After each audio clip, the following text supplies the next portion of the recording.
Okay, so we're looking at the ray optics intergalactic problem.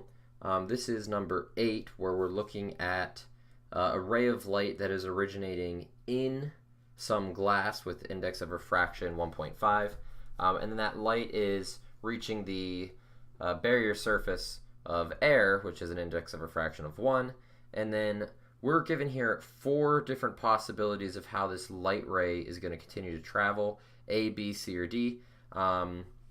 We know this angle of incidence is 60 degrees.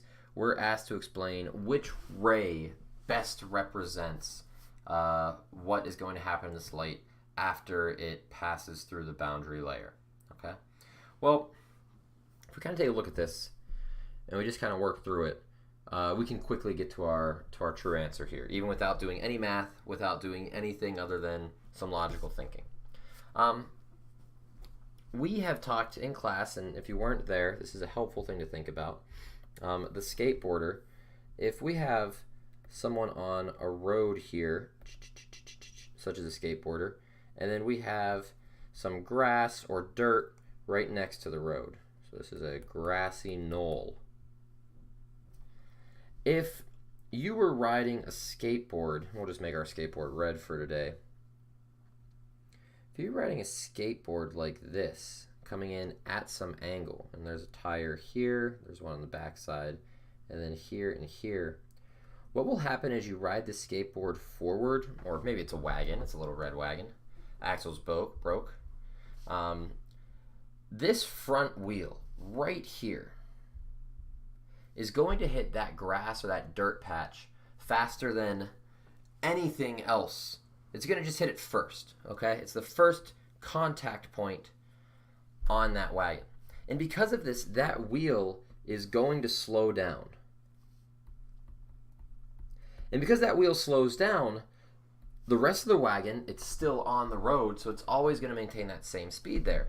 So our wagon's actually going to pivot down this way. And this is what we see for Snell's law. If we have a low index of refraction and a high index of refraction, whatever they are, it's just this one in the bottom is bigger than the other.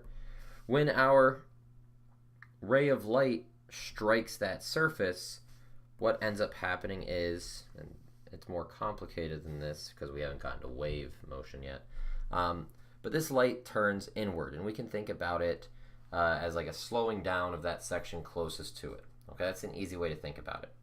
Now, if you go the opposite direction, if you go from the grass patch to the road, so we'll do that.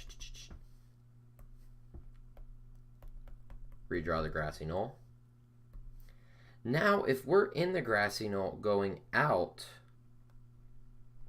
that front left tire is going to hit first, which means that our front left tire is actually going to speed up because it reached the road. It's not just like slugging through the grass and mud. It hits that nice road surface, and it's able to speed up. And since that's speeding up, that's going to actually cause our wagon or skateboard or whatever we're driving car to rotate.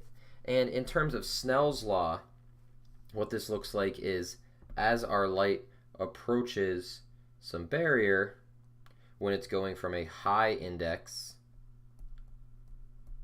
to a low index, is that, drawing our normal line in, is that we move away from the normal.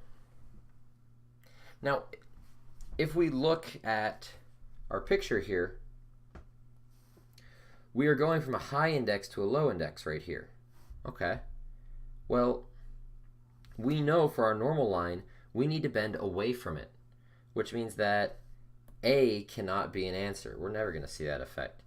B can't be an answer. It's not bending away. And C can't be an answer because it's still just traveling straight there, which would mean that these are the same mediums. Or it would mean that that ray is coming in perfectly at 0 degrees. It's normal to the surface. But that ray is clearly not doing that. So it can't be A, B, or C here. It has to be D. If it is D, this is actually a process known as total internal reflection. Okay? And what we actually know is that if we pass some critical angle, some angle in which if that light were to strike it at some angle here, it would just travel perfectly flat along that surface. If we pass that critical angle, and maybe the critical angle is, no more than right here, whatever this is, I don't know. But if we get past that critical angle, we're going to have total internal reflection, and it's going to seem that that interference, or that boundary layer there, is just like a mirror. So whatever angle of incidence we have coming in, we're going to get that same angle, in our case 60 degrees, coming back out. So that's what we've got going on. We know the answer is D right off the bat, simply because of this idea of speeding up, slowing down on the boundary layers. And if we take that a little bit further, we can see that we have total internal reflection. If you wanted to find this critical angle, like what is that angle? What's the angle in which, I start to just travel perfectly parallel to my surface, and if I go beyond it, I get this total internal reflection? Well, that's a pretty easy thing to find.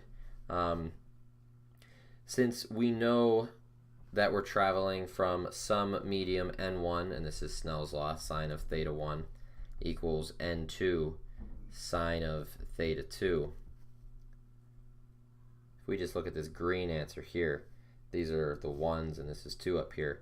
We know the angle for theta 2 is 90 degrees. So when we work this equation, we're going to have n1 sine theta 1 equals n2 sine of 90. So sine of 90 degrees is just 1. So we can just say, okay, this is sine of theta 1. Then I'm going to divide that n1 over. So it's n2 over n1. And in this angle that we're finding, this angle is actually the critical angle. So we're just going to call it theta c. And if we want to get rid of this sine, that is a function, so we need to take the inverse function of both sides. And we can say that the critical angle is just equal to the inverse sine, or the arc sine, whatever you prefer to say, of n2 over n1. So this is a critical angle equation. That's a helpful thing to know. It's not a crazy derivation to get to. It is just Snell's law. But this is how we think about Snell's law. It's a pretty easy thing to think about. Just think about a skateboard running into some grass patch or a dirt patch, and just, is it going to speed up or slow down? Going from high to low indexes, it's going to speed up. From going from low indexes to high indexes, that it'll slow down and go towards that normal. Okay? So hopefully with that, this probably makes a lot more sense of what you're thinking about and what you're doing. With that, though, we are finished. Take it easy. Boop, boop. Bunny, bunny.